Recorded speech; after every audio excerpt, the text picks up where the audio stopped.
Alright, in this video we're going to look at Texas and some of the RPOs and different passing concepts that they have in.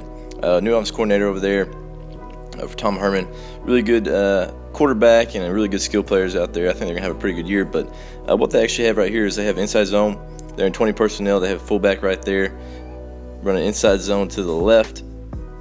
They think they're going to get it one safety look. It's actually the first play of the year. They're running a bubble and a deep slant. Could be a bank post, whatever you want to call it, or a dig.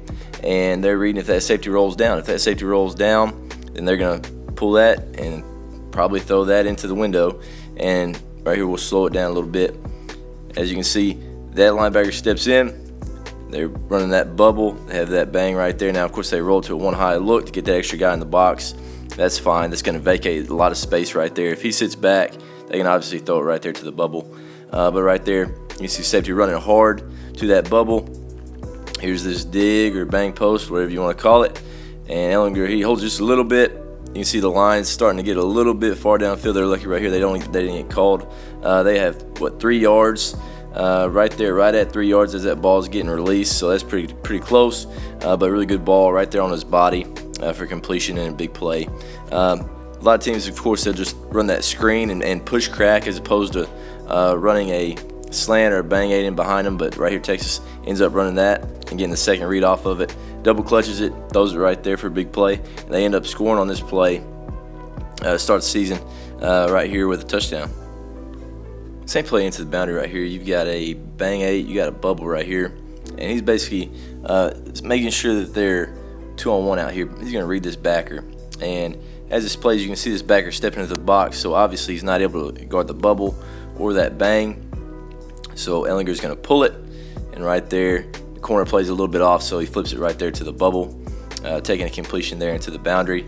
Not the biggest play, but what it's doing is trying to make those guys cover those guys up and create a lighter box.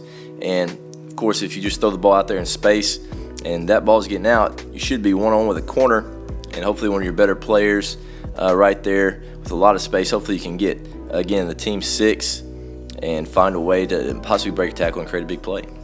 Here's a real simple RPO from Texas. They're running inside zone to the right. They've got trips into the boundary. They're running a key screen. So they have 2 guys over there blocking. And over here they always have the option to take the free gift over there with a hitch. And they saw off corner, no underneath coverage right there. So Ellinger decides he wants to go over there for the one-on-one up top. They've got 3-on-3 low, rolling to a one high look. So this looks really not any good. Now, of course, if he decides that he's not throwing this thing, and you got to throw it on time because this C gap is free because you're just running inside zone. You're not running inside zone base. And this is pretty dangerous, especially if you have a DN that's going to be coming in there and hitting your quarterback. But we'll talk about it a little bit more kind of as we go. But right here, Ellinger sees no underneath coverage off corner. So he steps back, throws it. There's the backside C gap player that's free. Now, if you just decide that you don't like this hitch, maybe it's a 2 safety look and you feel like that corner is going to play low or back out of the box, now we're great to run the ball inside, read backside C gap, and of course carry that thing out if it goes to run back. But right there, you can see how close that DN gets, even though he is squeezing. If he's being real aggressive, your quarterback's probably going to take a hit if you don't block that backside C gap. But they do it a couple other times in this game and kind of get away with it. Here's the same RPO, running inside zone away from trips into the boundary. Key screen out here, and your numbers are actually decent out here. You could probably throw that key screen. You probably want to tag one of these guys with a press corner so that it's not so tight right there to throw that key screen. Or you could throw it outside and he could bring it back in, depending on how you want to do it. But Ellinger, again, he decides he's coming up top, running inside zone.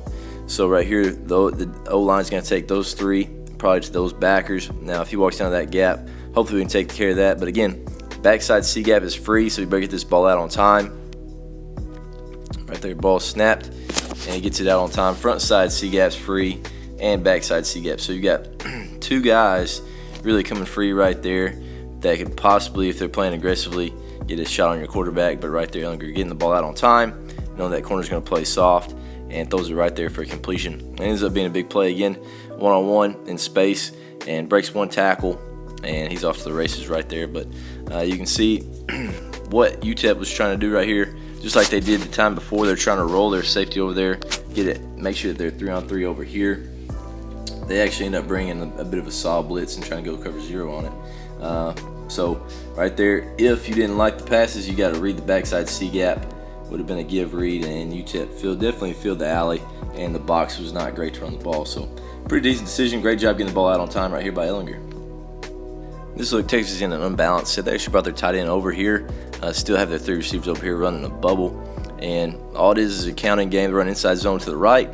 If they get one high look or that backer's out of the box, just want to run inside zone, have to read the backside C gap with the quarterback right there. But he sees basically 2 on 3. All you got to do is be able to count. You got 3 over 2. Let's throw that ball. As soon as we catch it, right here he catches it, has to take a step back away so he's not throwing over the running back, and he gets that thing out in space. Great job working outside shoulder. Right here, receiver probably should have started off more to his outside shoulder to begin with, knowing that he's probably going to set the edge. Right there, he shoots hard outside. He's able to keep a body on him and widen that gap. Great job pinning right here and creating that alley for that receiver to get into. But he ends up making it a little bit harder than what he should. When we catch it, we always say, hey, you're aiming point 6 yards to the sideline. Right here you can see he catches it and he pauses. Don't pause to catch it. Always catch that thing and start to the sideline so you can stretch that defense and roll into a positive gain. Right here he stops all of his momentum, and then he gets vertical and makes it a little bit more difficult than it should have been. Anytime we throw that, we say, hey, get the team 6. I know everybody says 4. We say 6. If we're throwing the ball out there, we want to make sure that we get 6. And right here, hey, catch the ball, team 6 to the sideline, get vertical, play fast, and don't stop your momentum. When you stop your momentum, that's when people are able to get to you, and you're not running through arm tackles anymore. Now you're getting smoked by a linebacker. So just a few things right there. Easy RPO right there on a 3rd and 1 for a first down right there for Texas. Just like everybody, Texas is running a little bit of mesh. They're running a 2x2 right here. He's coming across. They're meshing right here. He's coming to the middle of the field. Then we got a post right there over the top. More than likely, I can't really see what that route does, but I assume it's a post. Take over the top. Right here, UTEP, 4-3, too high, probably a quarter's look. And right here, we'll look at exactly what Ellinger looks at. Catches the ball. His eyes go over here to the right. I'd assume he's probably looking for leverage right there to the running back. Leverage it in there. Now he's coming down to the meshes. If those linebackers are tight, now he's working that triangle with the curl that's working back into that window. But he sees that he's leverage right there. Decently accurate ball right there on his face. And of course, with that running back taking that linebacker and corner over the top, there's a lot of space over there to work into the boundary. So he gives it to him in a nice space, and he's able to get vertical and get a first down right there on a nice, easy throw and catch. Mesh, I feel like that's why so many people are running it these days. It beats a lot of different coverages. Right here, quarters, it could definitely beat man, it could beat basically any coverage, and the progression is pretty easy and a lot of easy throws. So that's one reason I think that people have really gotten back into mesh. Obviously, another great reason to run mesh, goal line, man-to-man, and right here they actually motion their guy to make sure it's man coverage. Well, I assume that's kind of what they're doing. They mesh the tight end right here in their tray set. He's basically running a dig. He's running a dig. Tailback going that direction. So they're getting pretty good flood over there. Typically, I'd say on the mesh, you'd probably send the back over there, but I feel like they know that they want to overload that side, hopefully take a linebacker with them. So this guy can pop over there to the front side. But we'll play it real quick. There's the motion. Obvious man-to-man right here by UTEP. Ball snapped. Tight end's coming across. He's going straight to it. There's the man. He goes over the top a little bit, gives him inside release. He has to go over all this trash.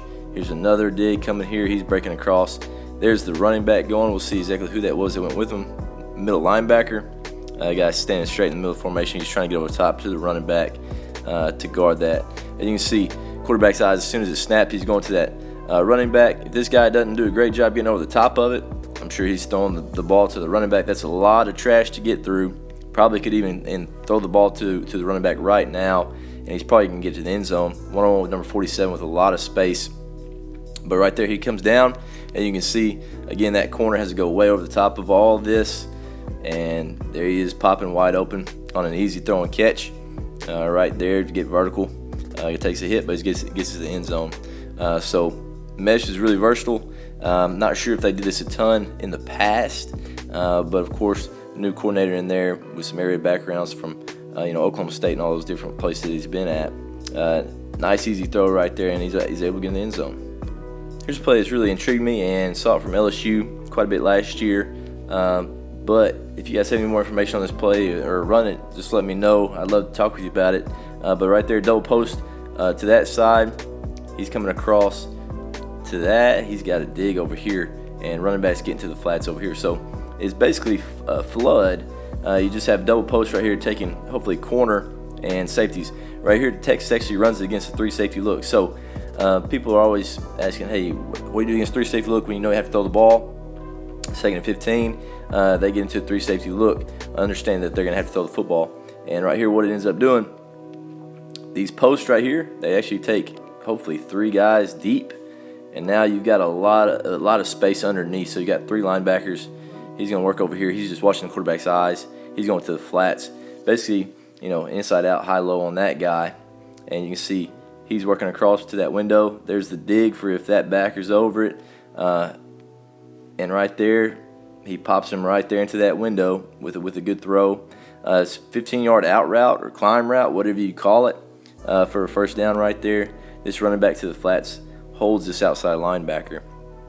And we'll kind of look at the quarterback's eyes and try to, look at the progression. He catches it. Eyes go down the middle of the field, I guess trying to hold the safety, trying to get him to back up, possibly throwing those double posts if those safeties come down and are playing low. Now he comes over here, he finds this guy, sees that he's in space. I'm sure if he was dropping underneath it, he'd just check it down right there with a little bit more space even than what he has right now. But he ends up stepping up in the pocket, drilling that thing for a 15-yard climb route for first down.